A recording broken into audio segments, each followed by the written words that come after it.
crafty friends, what is up? Hope you guys are all well. I was sitting at my desk thinking about what I wanted to do for day 2 of stamp week, and day 2 of stamp week is about prompts.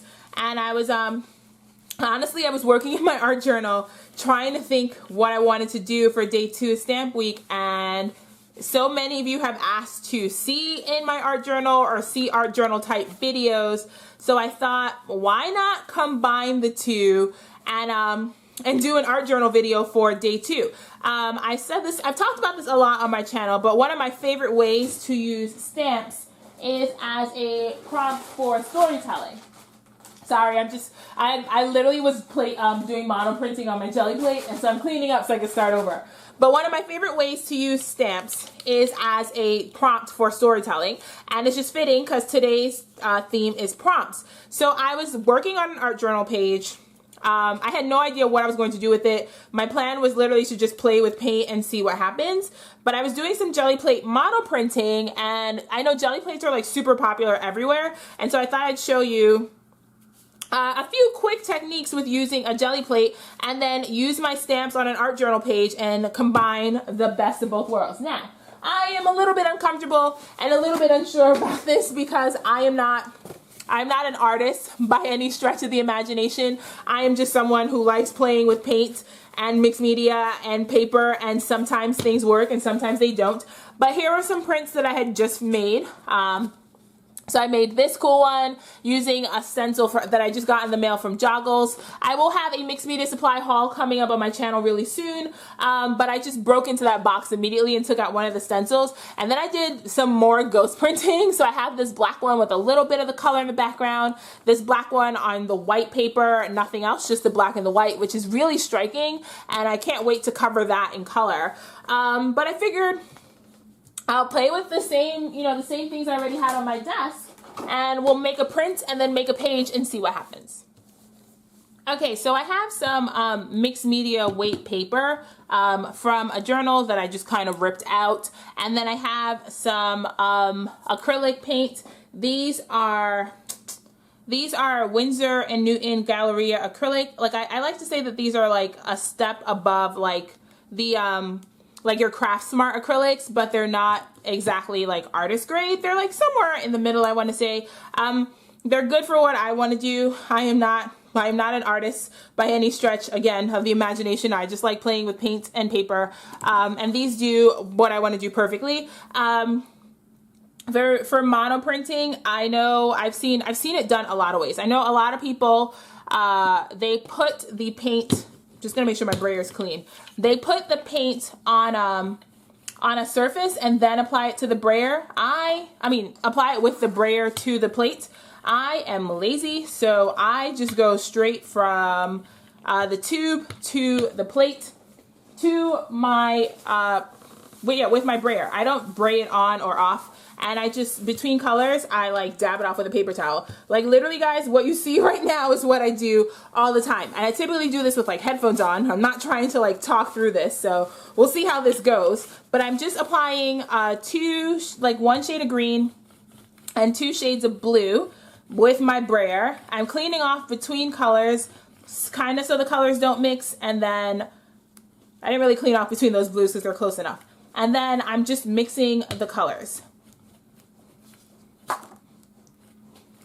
And then on this last pass, I'm kind of just going to go up and down to kind of get like even strokes out. And you see all the colors are kind of blending. I got those blues, the greens, everything else is kind of blending.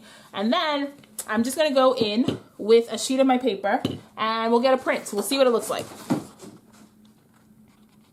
And this is 7 by 9 mixed media weight paper. So we'll see. I'm going to attempt to get 2 prints. The first print will be super saturated, and then the second print will be kind of a ghost print, so not as saturated. And I'm just using a bit of copy paper to burnish that to get my print. So let's see what this first print looks like. Okay, that is everything. It is curling up on me a little bit, so I got to set it down. But that's really, really cool. And so I'm just going to go in and get a ghost print. So let's see what the ghost print looks like. Okay, so my paper did not go on exactly where I wanted it to, but that's okay. So I'm just going to use my copy paper to get my ghost print. And the beauty of the Gelli plate is because it's a malleable surface, you can really like press in on the edges to make sure that like the full surface of your paper is in contact with the plate, which is not something you'd be able to do with a like stiffer print medium. Let's see what this one looks like. So this one's stuck down a little bit because there's not as much paint.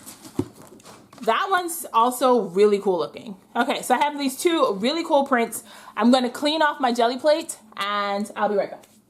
Okay, so I've cleaned off my plate and now I'm putting a thin layer of black paint all over the Gelli plate with the same brand of paint that I was using. And for this, I'm really trying to get a thin, not get my Gelli plate all over the floor. I'm really trying to get a thinner layer of paint for what I want to do next because I'm going to put the stencil and we're going to kind of do some masking.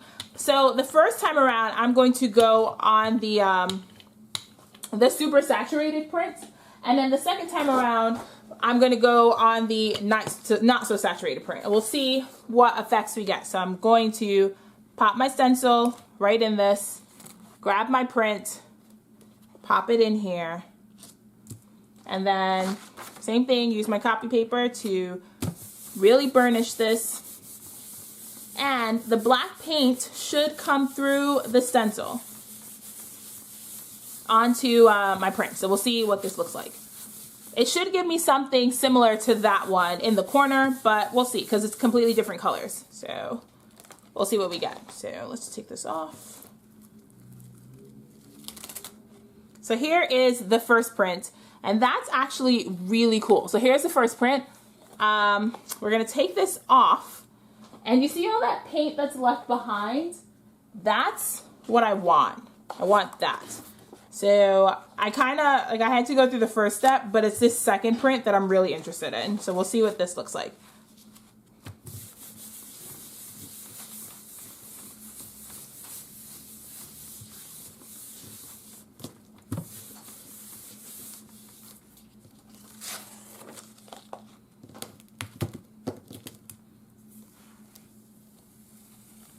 Yep. That's what I wanted. Okay, so here is the background for my page.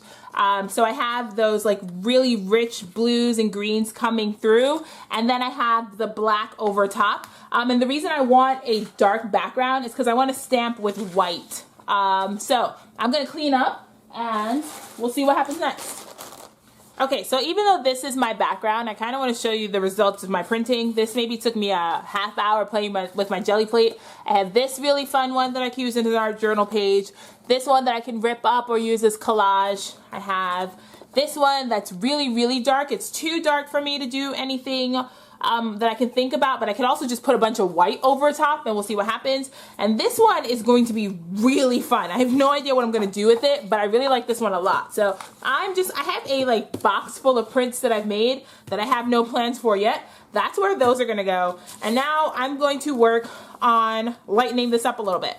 I don't want to make it too light because like I said, I'm going to stamp over this and I want to write in white.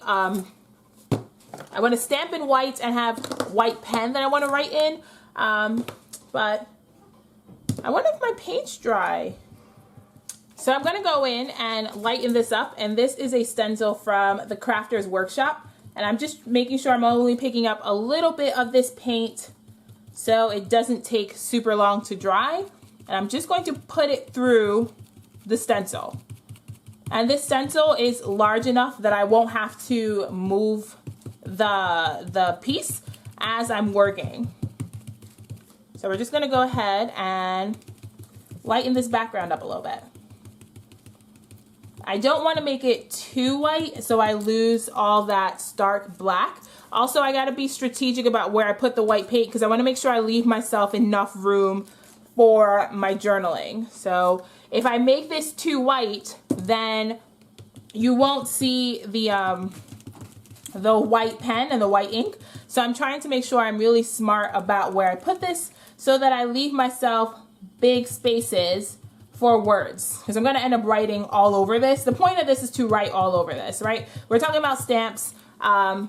And the point is to use the stamp on this art journal page and not to just make an art journal page and not like stamp on it. So I gotta make sure I leave myself room for stamps. So I like to do things in threes, you know that. So I have my 3 main areas that I put my stencil through. Let's see what that looks like.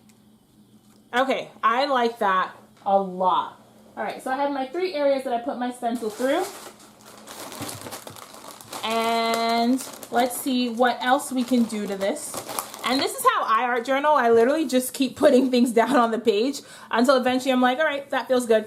So I'm just going to keep adding stuff. So I kind of want to go in and do a little bit of collage. So I have this Tim Holtz Ideology collage paper. It's collage tissue. And I went in and I cut out some butterflies.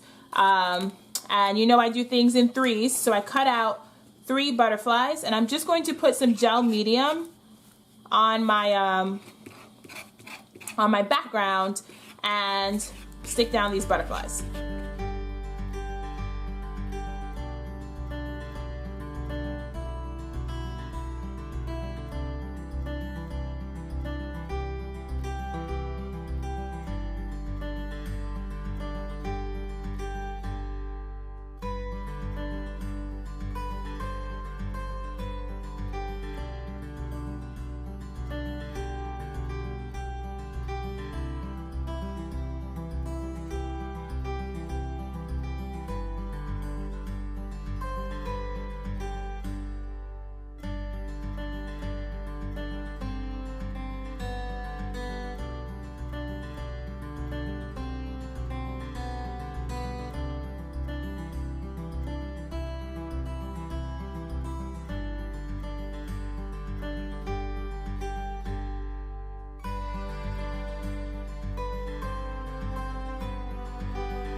Okay, so I'm almost finished with this background, and I'm really happy with how this is coming out. So I'm just gonna go in and add a bit of white splatter using Distress Picket Fence. This is my favorite ink for adding white splatter, and I'm generally getting it everywhere.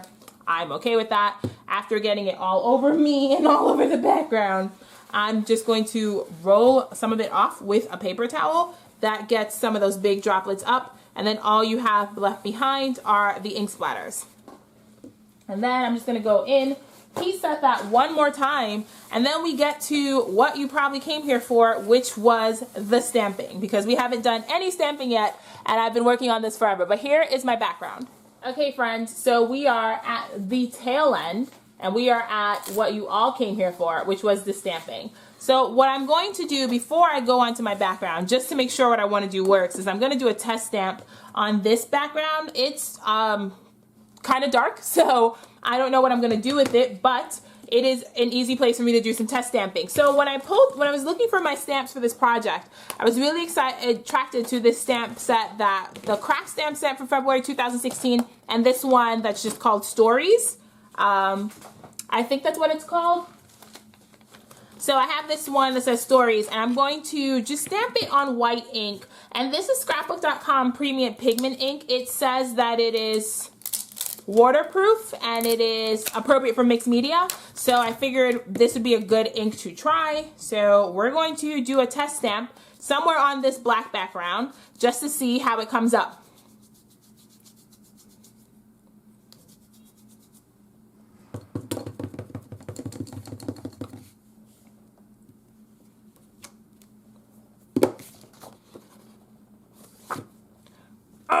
Okay, so that is great.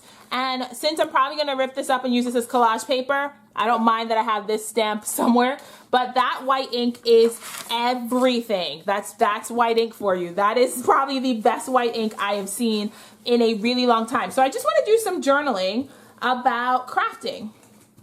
And so I'm going to Since we're talking about prompts, here's how I use my stamps. I grab a stamp set that I haven't used in a while, or that I want to use to tell a story, or maybe I have a story to tell, and the stamps, so sometimes the stamps pick the story, or the story picks the stamps, if that makes perfect sense, or any sense at all. So I wanted to talk about crafting. So this stamp set about crafting is perfect. So I'm literally just going to pick phrases, stamp the sentiment first, and then do some journaling on after it. So at this part, I'm not sure if there's much to do a voiceover, so I might just speed this up and put some music on, so you can watch me do this.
All right, friends, so here is my completed art journal page with the theme prompts. I used almost every stamp on this stamp sheet and just use it to fill in my thoughts. So I wrote things like handmade is my love language. The more I can tell that you put your heart into what you've made, the better. Made with love is the biggest compliment, is the biggest gift, is worth more than the largest price tag in the store.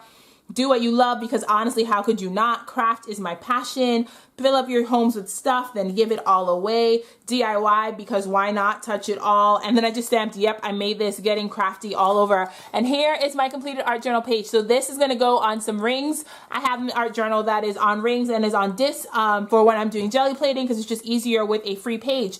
But I hope, number one, you enjoyed this art journal process video and it's inspiring you to get messy. Look at my hands. These are horrifying. Number two, I hope you learned, it inspired you to pull out your stamps and use it as prompts for journaling. You don't only have to use your stamps on project life spreads or on layouts. You can use they're your stamps, so you be the boss of them and make them work for you. Also, if you're looking for a white ink, this scrapbook.com ink is the truth. The only thing is it does need to be heat set. So like you see, I smudged it a little bit down here because I'm left-handed. So as I write, I tend to smudge things. But look at it. Look at how well it showed up on this paint background. So this scrapbook.com white hybrid, this is white pigment ink. I just dropped it. It is now everywhere. This ink is the truth. So that's all I have for you today for day 2 of Stamp Week. I am super excited for the rest of this week. I'm going to finish up another project in my art journal with some of those jelly plate pages that I made, and we'll see what happens. So that's all I have for you guys. Please like, comment, and subscribe if you're so inclined. Let me know if you enjoyed this type of video and if you want more art journal videos from me, and I will slowly crawl out of my comfort zone and still keep doing them. But let's have a conversation in the comments about how you want to use your stamps and if you like this kind of video. And that's all I have for you today, guys. So until next time, keep it crafty and have the best day, and I will see you around. Bye!